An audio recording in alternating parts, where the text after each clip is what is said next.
Hello, welcome to JustJake on YouTube and podcast too. I do not know how to upload a podcast, but first thing we gotta do is record it. And that's what I'm doing right now. So basically, what this channel is going to be centered around is Reddit, Drudge Report, analyzing what content we find on there, and then also a bit of gaming. My wife and I play CS:GO and PUBG, and we might get into SOS and whatever new game comes along. But we have a good time gaming together. We've been married 6 years now, and she's been gaming for about 5 years, 6 years or so. And I've been gaming since I was a little kid, so about 25 years. So, that's what the channel is going to be about. Feel free to subscribe, and at the end of the video, if you like what I'm doing, go ahead and slap that like button. If you think I'm an idiot and I should probably just stop and find something else to do, go ahead and hit that dislike button. I love that negative feedback, which I'm sure I'll be getting plenty of. So, here's Reddit, for you guys that don't know. And I just made a new account. I'm not going to put my personal account on here. I've done a lot of stupid things on there, so this is kind of a new start for me. Let's try being civil, good Redditors, and try to be a good ambassador to the community and contribute some good content. That's what every Redditor strives to do. So, this is Reddit. This is a homepage or front page, I think, what they call it, maybe. But what we could do is when you sign up, I just added a bunch of subreddits. And one of them I added was Best Of. And that's where this article that I want to talk to about today is. So you click Best Of, and this is a front page. So this is what's hot on Best Of right now. So this one that I want to talk about is the top right now. It's got 22.7 thousand likes, and it was submitted 14 hours ago. Its user explains how China's economy is set up for a crash bigger than the U.S. housing bubble of 2008. So, I read or maybe saw a video or something like that a couple years ago about China's housing market and how the government, so China's, I guess, kind of capitalistic now, but the government still has complete power. It's semi-communism. So the government can do whatever they want, as far as I understand. I'm probably wrong, but as far as I understand, that's what they can do. They can do whatever the fuck they want.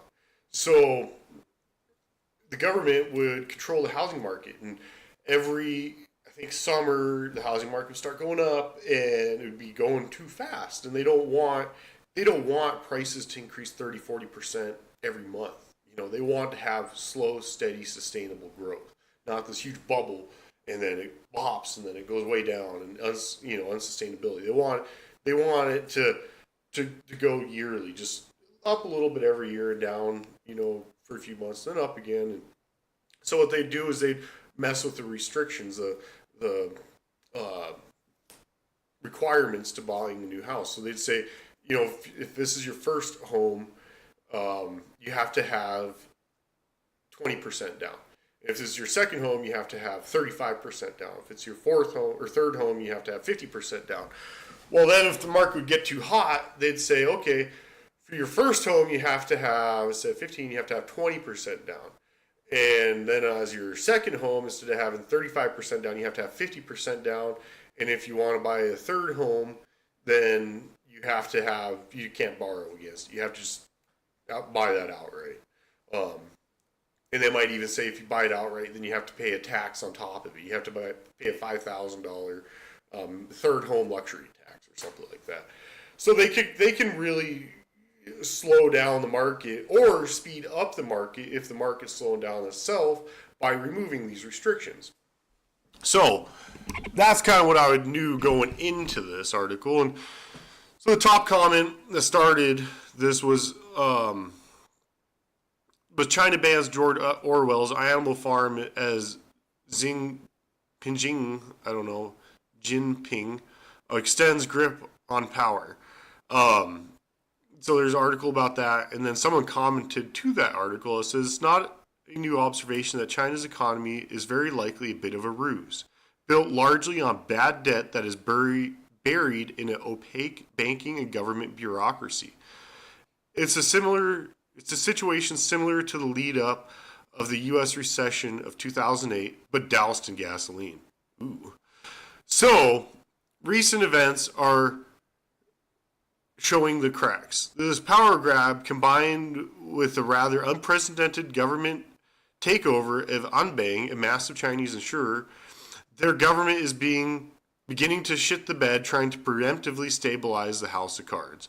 Believe me or not, just keep reading the writing on the wall. The next few years are going to be interesting. If I were a betting man, my money would be on a rather dramatic collapse. And then the comment that really that got the best of vote and now has 2 gold is this, and you should go in and read it. It's a rather lengthy comment. But basically what he's saying is what I was saying is the Chinese government has these restrictions. So they're basically making the Chinese people their puppets, and they're pulling the strings, and sometimes they let the strings go and let the market go, and then they start pulling back on the strings and letting that market feel the effect of them adding restrictions and pulling the people back and causing the market to slow down a bit. But what they're saying is these people have bought apartments, and it's not houses, it's not property that have value like they do in the United States. It's an apartment, it's a box, it's a concrete box up in an apartment that a lot of times never is even finished out. It's just a concrete box that they're owning, and it's an investment for them because the housing market has gone up anywhere from 5 to 10 to 15% every month. And so these Chinese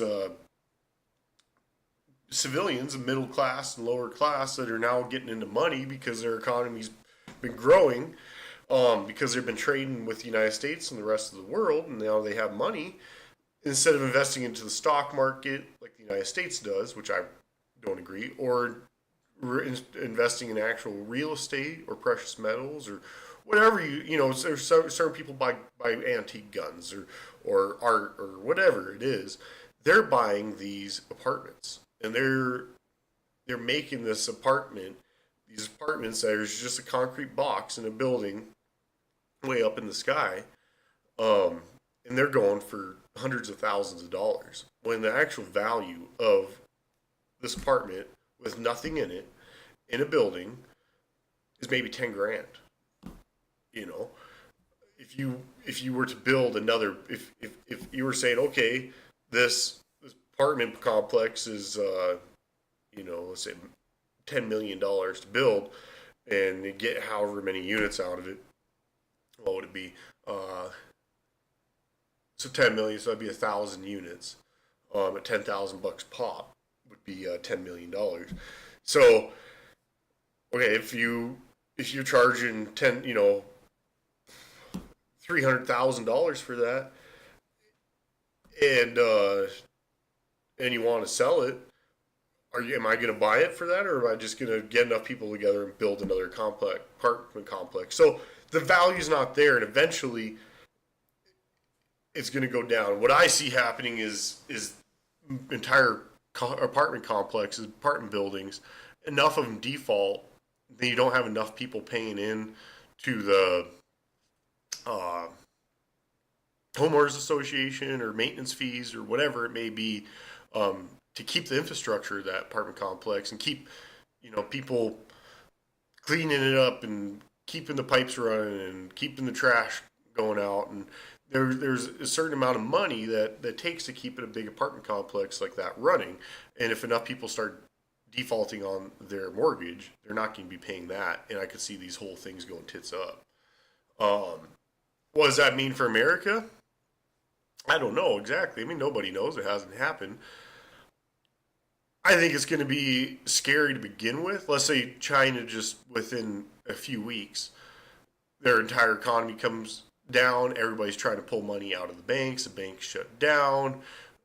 They're not getting any goods in because they can't pay for the goods, or goods aren't going out because they're not manufacturing it anymore, and the whole thing just snowballs and collapses.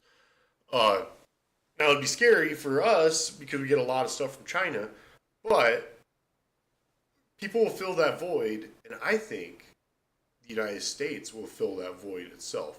I think there's these younger generations whose parents never had an industrial job, who have relied on you go to work, you're in an office and you're doing work and you're getting a good job. But at the end of the day, you could say, okay, what value did I bring to this company? Did I make anything for this company? Some days, yeah, you close business deals, you got customers, you made money. But there's a lot of times, and I've worked these jobs where all I was doing was accounts payable. Like I never made the company any money. I was just helping support the company. And I've done other stuff too, where I guess the best example for me was I did landscaping and gardening for a while. And even though I didn't create anything, there was a real foreseeable, there was a seeable, tangible thing I did. I went in and the yard looked like shit and overgrown. And when I was done, it was trimmed up, manicured, cut, clean, and I left and I got paid for it. And I saw what I did to get paid. And I think manufacturing is something like that. And it could get monotonous and boring for people who've done it. But I think um, there'll be a solution around that, and to vary people's jobs to where they, because everybody likes doing something new for a while, and they like the feeling of getting back into something that they know how to do. So I think there'll be a lot more rotation through jobs and whatnot. But I think manufacturing, I think people going to work and you work for a t-shirt factory and you work on the machine that sews the machines, and because you maintain that machine, a factory is able to create 1,000 shirts that day, and each shirt was worth $10, and you could say, I brought help bring $10,000 sales into this company, or whatever it may be.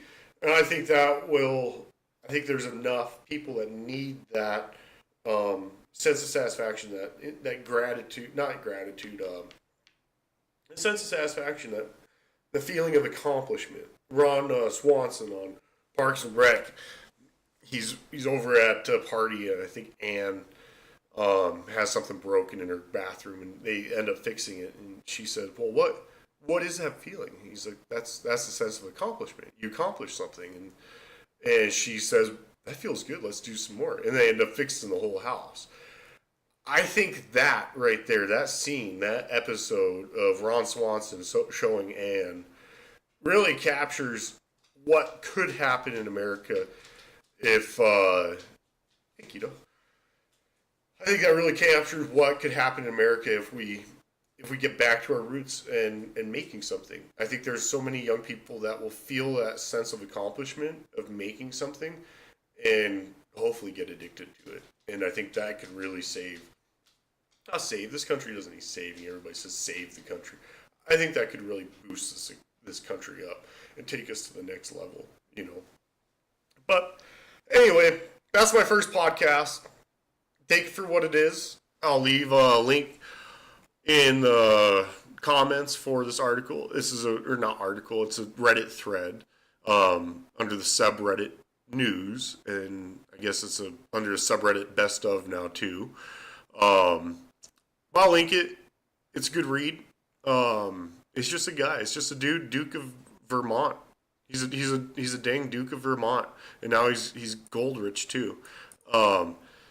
He wrote this, and it was good, and it made me want to write this video.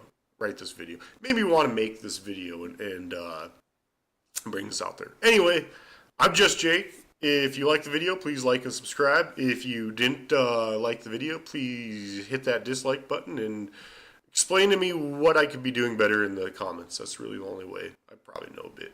I could get more polished. I get it, guys. Anyway, thanks, guys.